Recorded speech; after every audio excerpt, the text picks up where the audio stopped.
গরিব ঘরের রাজপুত ধারাবাহিকে সন্তান ফিরে পেল অনিক ও মেঘলা। এমনই একটি পর্ব দেখতে পাবে গরিব ঘরের রাজপুত নাটকের দর্শকরা।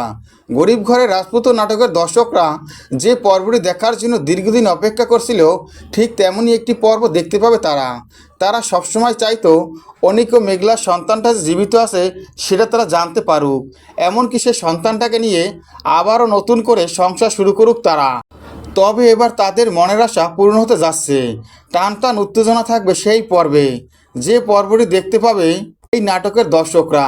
ইতিমধ্যে আমরা দেখেছি অনিক মেঘলার কাছে বারে বারে ছুটে আসে শুধুমাত্র ক্ষমা চাওয়ার জন্য, যাতে একটিবারের জন্য মেঘলাকে ক্ষমা করে দেয় অনিক। কিন্তু অনিককে কিছুতেই ক্ষমা করে না মেঘলা, কারণ অনিককে দেখলেই তার সন্তানের কথা মনে পড়ে যায়।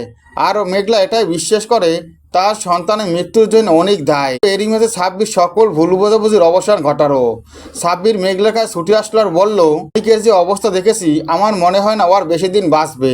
তবে আপনার সন্তানটা মারা যাওয়ার পিছনে শুধুমাত্র অনেক দায়ী নয়, আপনিও দায়ী। আপনি যদি আপনার সন্তানটা নিয়ে সিরিয়াস হতেন তাহলে এই অবস্থা কিছুতেই হতো না। আপনি প্রেগনেন্ট অবস্থায় যদি সন্তানটাকে নিয়ে এই বাড়িতে আসতেন তাহলে এই অবস্থা হতো না।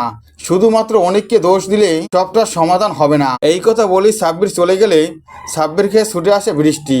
বৃষ্টি সাব্বিরকে বলে, অনিক মেঘলার সন্তানটা জীবিত আছে, অনিক আমাকে স্পষ্ট জানিয়ে দিয়েছে সে আমাকে ডিভোর্স দিবে। কথা শুনে অবাক হয়ে যায় সাব্বির। এরপর সাব্বির সন্তানটাকে উদ্ধার করে মেঘলার কাছে ছুটে আসে, মেঘলার কাছে তার সন্তানটা ফিরিয়ে দেয়। গরিব ঘরের রাজপুত নাটকের দর্শকরা এমন একটি পর্ব দেখতে পাবে। গরিব ঘরের রাজপুত নাটকের প্রত্যেকটা আপডেট ভিডিও পেতে আমার চ্যানেলটি সাবস্ক্রাইব করে বেল আইকন অন করে রেখো। ধন্যবাদ।